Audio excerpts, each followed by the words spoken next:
Maksud kamu apa ngomong gitu? Tanya Adril menatap wanita di sampingnya yang sedari tadi hanya menatap keluar jendela saja. Vina masih bungkam, seolah enggan untuk membuka suara.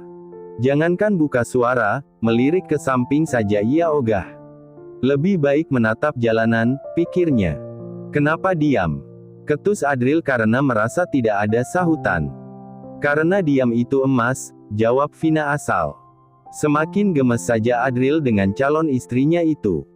Sebenarnya, ia cukup tersinggung dengan penghinaan Vina tadi.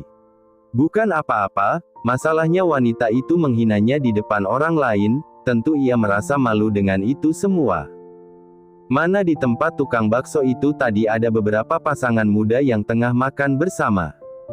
Bayangkan saja bagaimana rasanya dihina seperti itu di depan orang-orang. Ingin sekali rasanya marah, tapi ia mana tega memarahi wanita menggemaskan itu. Adril menambah kecepatan mobilnya. Saat ini tujuannya hanya satu, apartemen. Ia ingin sekali memberi sedikit pelajaran pada calon istrinya itu yang sudah berani-beraninya menghina calon suaminya sendiri di depan orang-orang. Selama perjalanan tidak ada percakapan lagi, sampai tak berapa lama kemudian, mobil yang dikendarai Adril sampai di basement. Ngapain ke sini? Tanya Vina yang mendadak heran Adril membawanya ke apartemen. Awalnya mereka berencana membeli satu apartemen yang ada di samping apartemen Adril. Namun, setelah dipikir-pikir, sepertinya tidak perlu, karena hanya membuang-buang uang. Masalahnya kan sebentar lagi mereka akan menikah. Ngasih kamu kejutan, jawab Adril sembari tersenyum manis ke arah wanita di sampingnya. Mendengar kata kejutan, mendadak saja mata Vina berbinar. Seketika ia melupakan kejadian di mana dirinya bersedih gara-gara hinaan Adril tadi.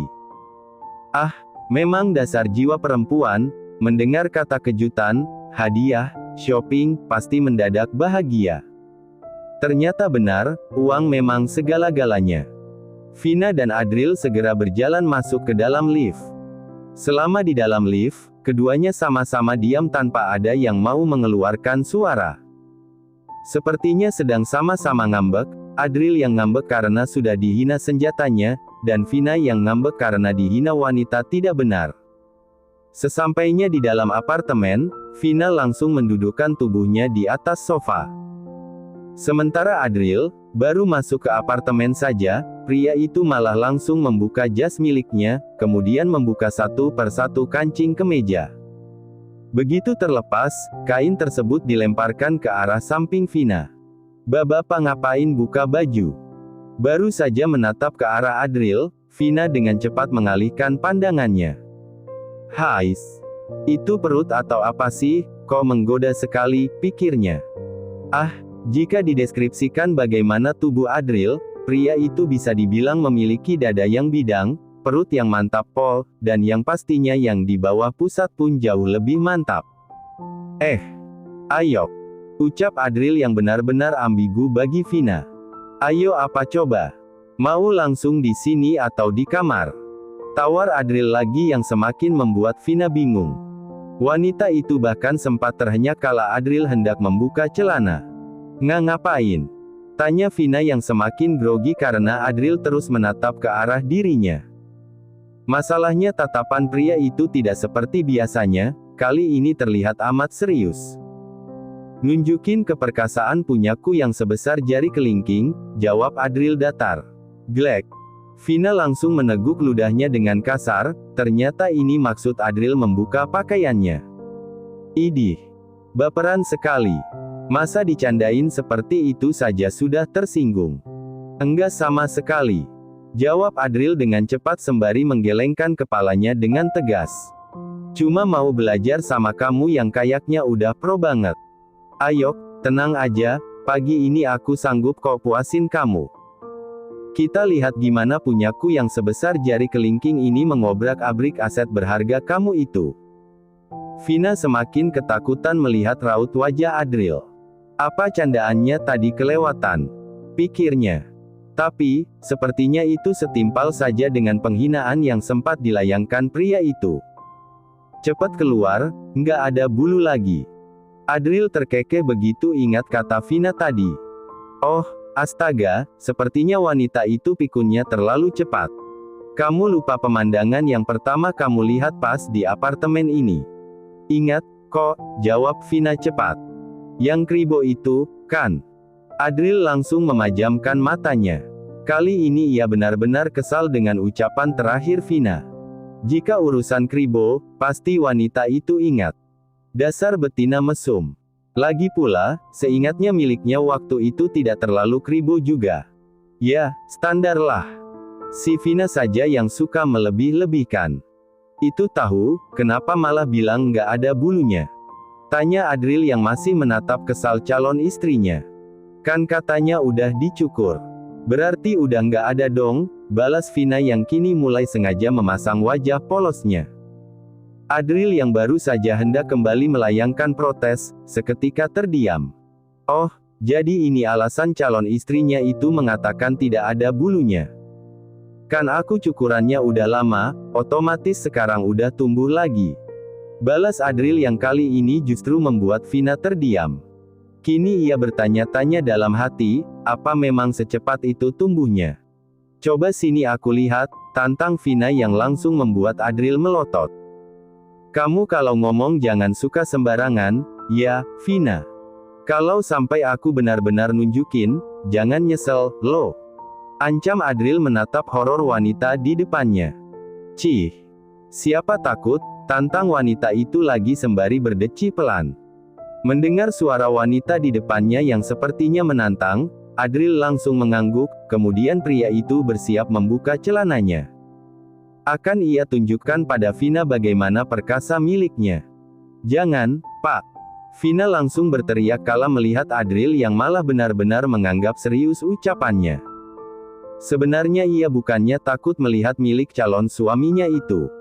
Tapi, takutnya nanti hilaf, lalu memegang kepalanya.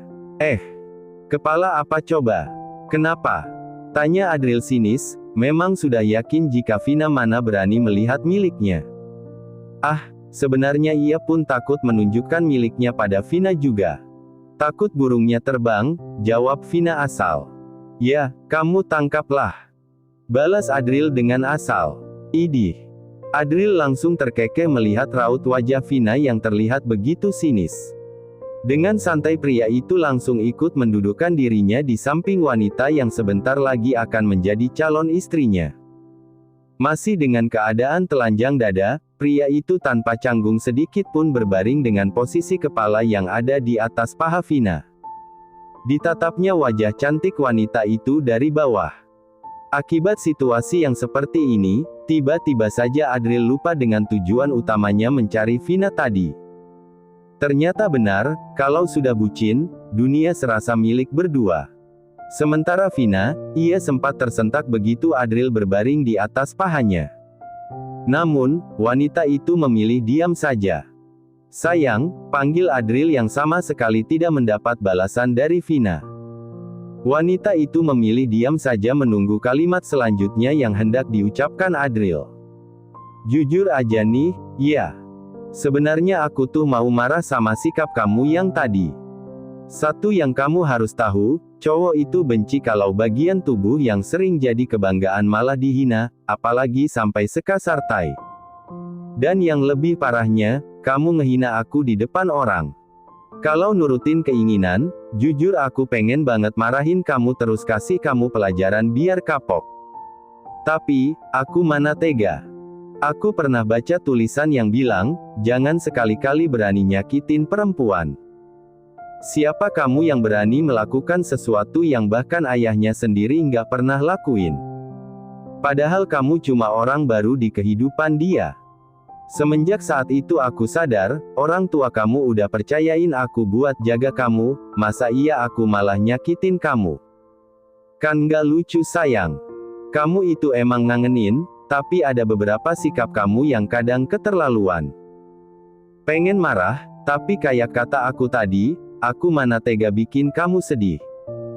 Makanya aku kadang ladenin aja candaan kamu yang sebenarnya agak keterlaluan.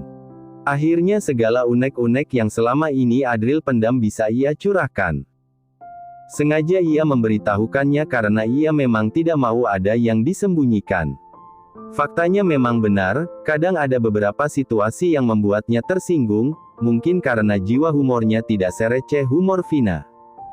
Dulu ia pernah dengan sengaja melontarkan candaan yang sedikit berlebihan, di mana bagi wanita pada umumnya, mungkin akan sedikit tersinggung.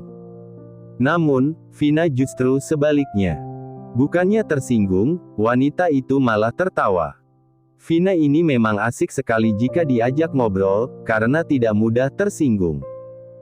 Tapi, ya itulah, berhadapan dengannya harus dengan mental kuat sekuat baja.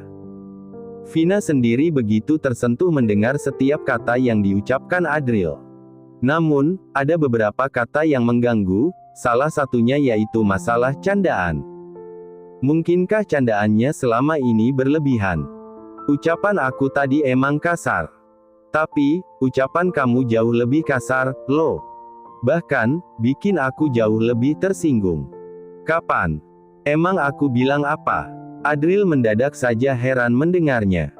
Kapan coba dirinya pernah berbicara begitu kasar? Bilang aku jalanglah, menjijikkan, terus kampungan. Adril langsung saja bangkit dari posisi baring tadi. Ditatapnya Vina dengan keadaan kedua mata yang membola. Kapan aku pernah ngomong gitu? Mana pernah aku bilang kamu jalang? Adril menatap horor wanita di depannya. Vina memutar matanya malas. Mendadak pikun saja pria itu, pikirnya. Menarik napas panjang, kemudian menghembuskannya secara perlahan. Vina menatap pria di depannya dalam-dalam. Kamu sama Rio jadikan aku bahan taruhan seharga 500 juta. Kamu bilang aku cewek kampungan, menjijikkan, bahkan jalang, loh. Bahkan, kamu bersumpah mau membuat aku bertekuk lutut, jawab Vina menggebu-gebu. Sebenarnya ia ingin sekali menjauh dari Adril, membatalkan pernikahan mereka, lalu mengembalikan cincin tunangan yang tersemat di jarinya saat ini. Namun, setelah dipikir-pikir sewaktu mencuci piring tadi, itu semua bukanlah pilihan yang baik.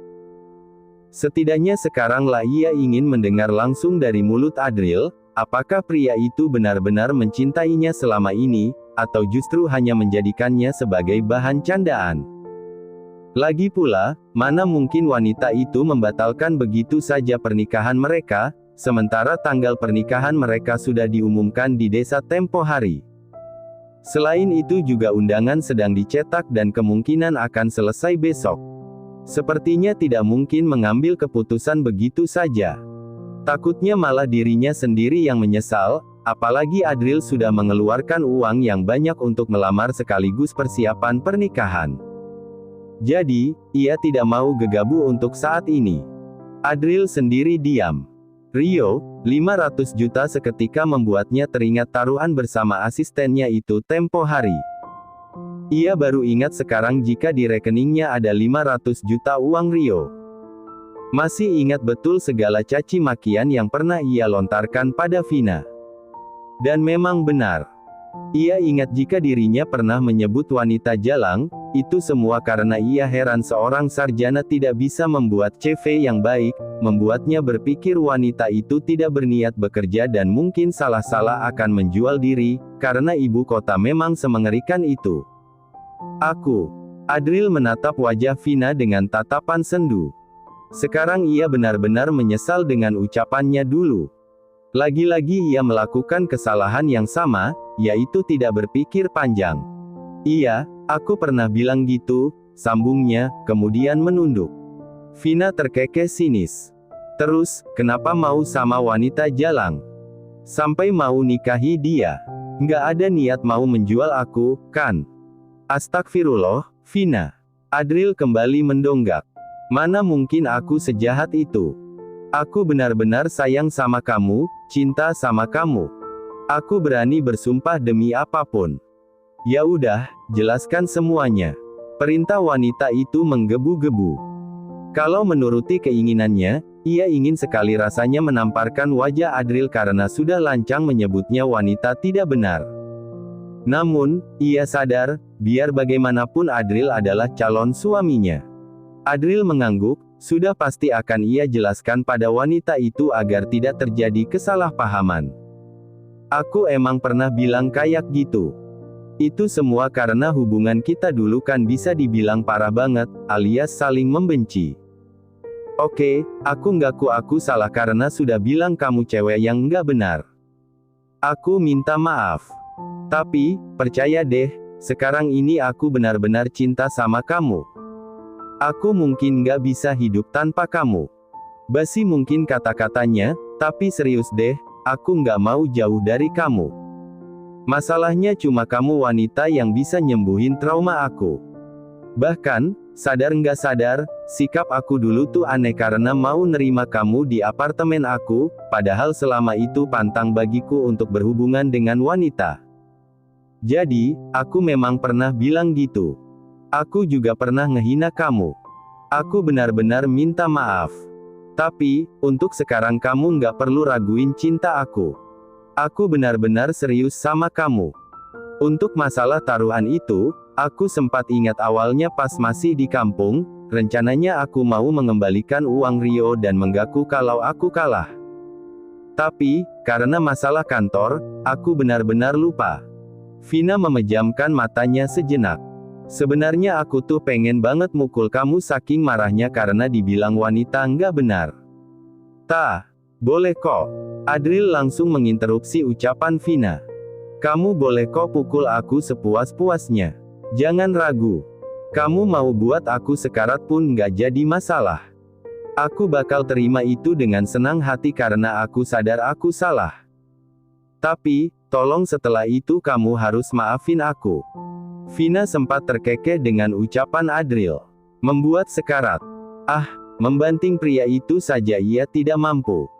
Kalau aku bilang batalkan pernikahan ini, gimana? Tanya Vina yang sengaja ingin melihat respons Adril. Adril sendiri langsung terdiam. Memang kalimat itu yang sedari tadi ia takutkan. Tidak tahu lagi bagaimana caranya meminta maaf pada wanita di depannya, Adril dengan cepat turun dari sofa, lalu bersujud di bawah kaki Vina. Dipegangnya kaki wanita itu sembari memohon maaf. Bahkan, matanya saja mulai berembun.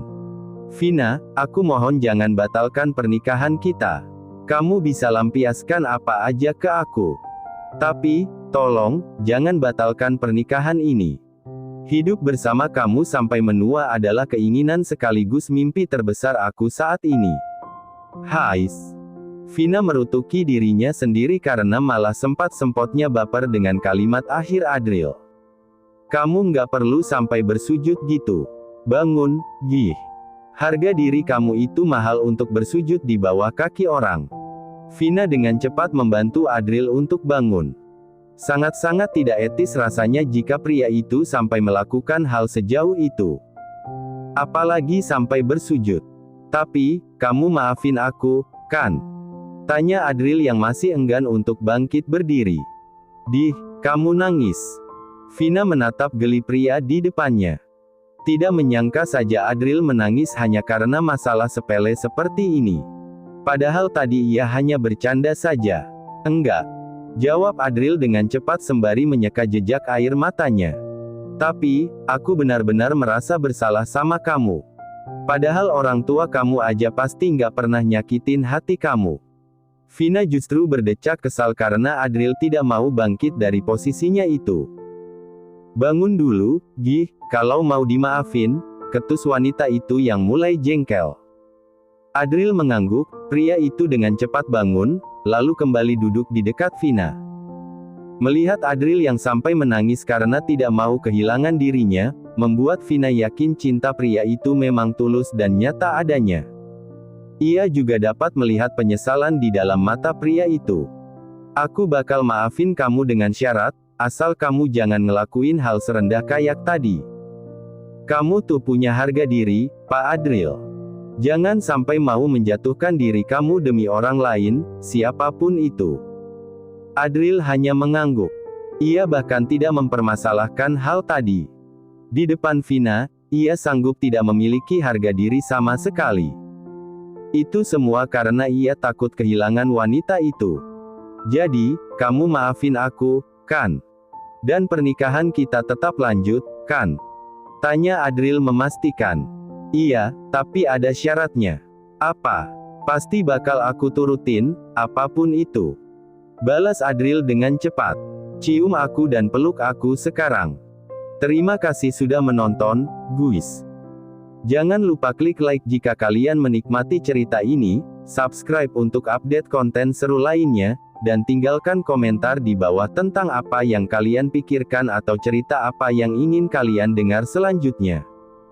Dukungan kalian sangat berarti. Sampai jumpa di video berikutnya.